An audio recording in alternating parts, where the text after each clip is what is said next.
So one of the things that's really great about this exhibit is that the items that we are exhibiting, they are in America for the first time.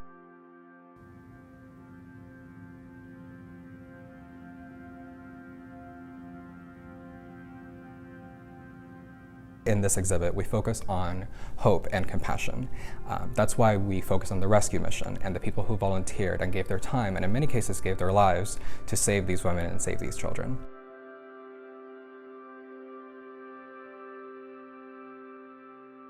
This map, it shows how much work went into this rescue. It was not something that happened overnight. There was a lot that went into it, a lot of people that were involved, and the people that were involved were volunteers. There were over 15,500 people who were rescued in this operation, and it's something that, not many people have heard about, particularly in the United States. So when you walk in, it's made to feel like you're walking into the concentration camp itself. This is why we built this wall that has the barbed wire on top. And a piece that we showcase on this wall is the identification poster. It's really the only thing in our exhibit that we give to that the Nazis had.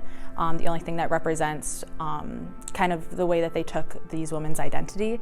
And identity is a big part for our show because we want to give back the women their names and their stories and tell what happened after they were liberated.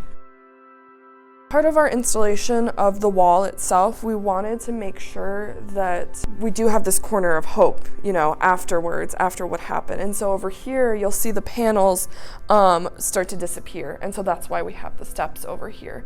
And so this is just that transition into the day that they were rescued.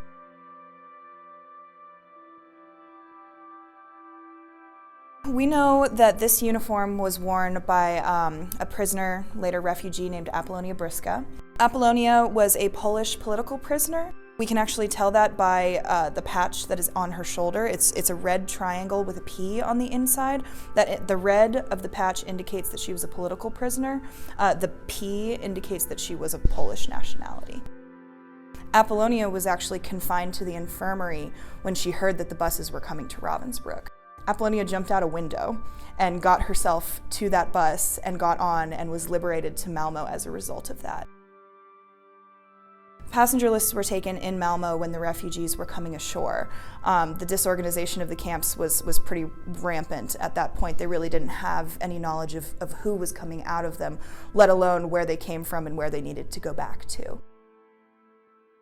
We know that these particular lists were taken on April 28th, 1945. So because of that, we're actually able to identify the women and the people that are present in this room, their stories and their artifacts. We were able to find their names in the lists. Apollonia's name is also circled over on the wall right here behind her dress.